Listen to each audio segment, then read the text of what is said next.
Okay, so if you're a longtime iPhone user, you've probably noticed something is, well, missing. A little piece of magic on your lock screen that just kind of disappeared one day. Today, we're going to solve a little mystery that unfolded right in our own pockets, the curious case of Apple's missing wallpapers. It's the question so many of us asked after an update. You know that feeling, right? You'd press down on your lock screen expecting that cool little ripple of movement, and nothing. Zip, nada. But don't worry, you're not going crazy and it's not a bug. They are actually gone. Yep, that's right. When Apple pushed out iOS 16, live wallpapers were officially cut. And look, this wasn't some accident or an oversight. It was a deliberate, calculated decision. And that, right there, is where our investigation really kicks off. Why on earth would Apple get rid of a feature that so many people actually liked?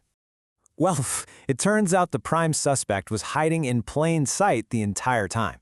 The answer isn't really about what Apple took away, but about what they gave us instead, a completely, and I mean completely, reimagined lock screen. Let's just break it down. The old lock screen, yeah, it was pretty, but its one big party trick was that single live wallpaper animation. The new lock screen is a whole different beast. It's built for information. We're talking live data streaming from widgets, clocks with custom fonts and colors, and that super cool depth effect that makes your photos pop. It's a total shift in purpose. I think this quote just absolutely nails the change in thinking. Your lock screen went from being a passive, framed picture on the wall to an active, dynamic dashboard for your life. It's not just about looking good anymore, it's about providing real utility at a single glance. And you have to understand, this wasn't just some random one-off decision. Oh no, this was a calculated move in a much bigger game that Apple has been playing for years, a deep strategic push into user personalization. So instead of that one feature that vanished, Apple handed us an entire toolkit. We got widgets for instant updates on weather or our calendars, the photo depth effect, custom fonts, and maybe the biggest deal of all, linking different lock screens to different focus modes, so you can have a work screen for the office and a personal one for home. It's a massive, massive expansion of user control. So when you boil it all down, this wasn't really about taking something away. It was about building a whole new foundation for a much deeper kind of personalization, one that connects not just how your phone looks, but how it actually functions for you all day long. Now, this leads to the big question, and I know you're thinking it. Why couldn't we have both? Why not widgets and live wallpapers? Well, the answer gets a little nerdy. It lies deep in the code, in the fundamental architecture of this new system. Think of the new iOS 16 lock screen like a digital lasagna. You've got the wallpaper at the very bottom. Then you might have a person in that photo who comes in front of the clock layer. And then the widget layer sits on top of all of that. All these different pieces have to be able to talk to each other and interact seamlessly. And right there, that's the core of the conflict.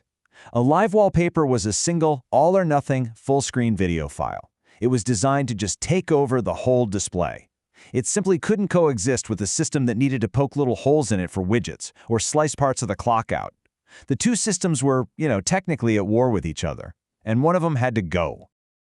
This change didn't just happen overnight. You can actually see the path Apple was on. Live wallpapers showed up way back in iOS 9. But the real turning point was iOS 14 when we got widgets on the home screen. Their success was basically the proof of concept that paved the way for the lock screen overhaul in iOS 16. And now, with interactive widgets in iOS 17, the trajectory is crystal clear. It's a deliberate march towards a more modular, more personal interface. So with the case of the missing wallpapers officially closed, what does it all tell us about where the whole iPhone experience is heading next? It really brings up a fascinating question, doesn't it? Is a tool better than a toy? Because the live wallpaper, let's be honest, it was a really fun toy. But the new lock screen, with its live info and focus modes, that's undeniably a tool. And Apple, well, they placed a very clear bet on utility over novelty. So that's the final verdict. Apple made a trade. They swapped a simple animation for a whole universe of glanceable information and deep customization. They wagered that we, the users, would ultimately get more day-to-day value from pure function than from a cool visual effect. And in this case, utility won. So the death of live wallpapers was a lot more than just killing a feature. It was a signal.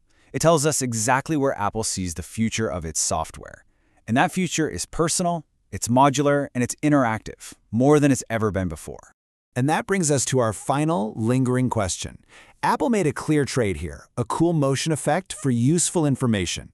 And it really makes you wonder, as our devices get smarter and more integrated into our lives, what other beloved features might get traded away for something even more useful down the road? What's the next thing we're going to lose to gain something new?